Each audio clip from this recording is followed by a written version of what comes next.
Great to see you. How are you? I am fine. Tell me, how is it in the campaign, and what are the main issues? What do you highlight? So what are the main topics now? To the surprise of the skeptics, it's getting traction. People are disappointed after 8 years of Rama's government, getting stuck, not moving forward in the European integration process. The economics dominate for more than 5 years now.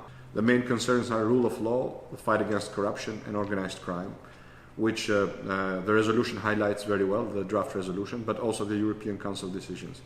And so economics are dominating. Pandemics is playing a role, but not as important as one could expect compared to what it is playing in other societies. So the main worries are economic, the economic situation, cost of living, unemployment, and emigration. The second thing is DP has really focused in a very concrete way on European integration as a top national priority for the country. And the third thing I wanted to bring up with you is to ask you to please, I know how difficult the conditions are, make every effort you can to bring the largest number possible of EPP observers, EPP parliamentary group observers to the elections on the 25th of April. The eyes of the world will be here. If there is one major achievement we have now booked is that everybody understands how important these elections are going to be for Albania, and in particular for Albania's European future, but also for the country as a whole. I'm not going to dwell on the problems, because you know them, the same problems, but worse this time. The good news is that, and it's really good news, is that the people have had enough. So what we see, what we feel, but what we also measure through objective surveys is an unstoppable desire for change. Now our objective is to translate that into votes and to make sure that the people go, cast their votes, and the votes are counted.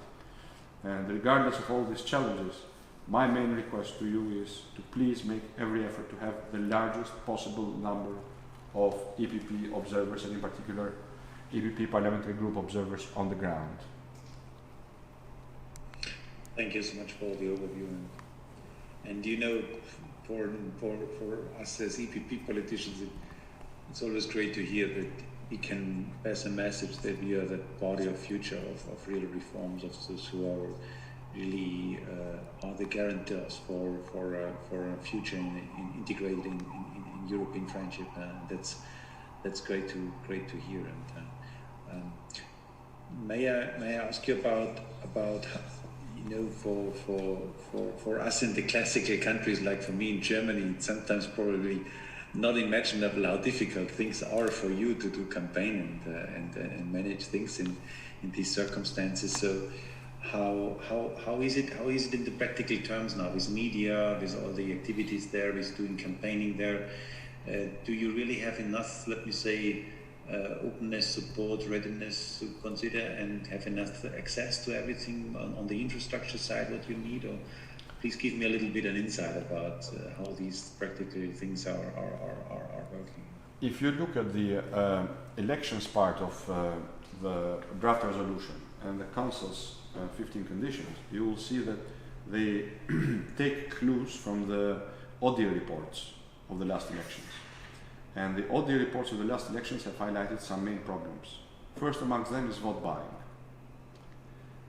which happens not anymore through the government structures, but happens, it has been outsourced to organized crime groups. The second problem is the involvement of organized crime groups, which again in these elections are running their people in the Socialist Party list. In contrast to the last election, there is loud, almost daily reactions, declarations from for instance, from the US diplomats, US ambassador, and also, I should say, by the EU delegation, calling on parties to run clean lists. The third problem is the violation of the law when it comes to hiring people before elections. They have hired in the last 3 months 10,000 people. You know, when we left government in 2013, part of our reform was to make a smaller government, and we brought the total number of people on the payroll, including police, teachers and doctors, to 89,000 people. You know how many people this government is paying now? 182,000. For a population that has shrunk. From the time when we were governing, we estimated there were about 3.2 million people living in the country, and now there are barely 2.7, maybe 2.6, because during Rama's government, almost 500,000 have emigrated, most of them to Germany. So he has used this as a tool to build a constituency, basically. And these are people that are not part of an efficient administration. Imagine, from 89,000 to 182,000. We had an earthquake, you know, in 2019 because there was this donors conference. So this is another way they're putting pressure on people. They're going to houses and saying, no, you're not going to get the money if you don't vote for us. And also manipulating the classification of damage. The first reports that have come in and that we have sent to the prosecutors are talking about crazy amounts, 200, 300 euros per vote, which means that a family of 4 voters would get up to 1,200 euros in order to vote.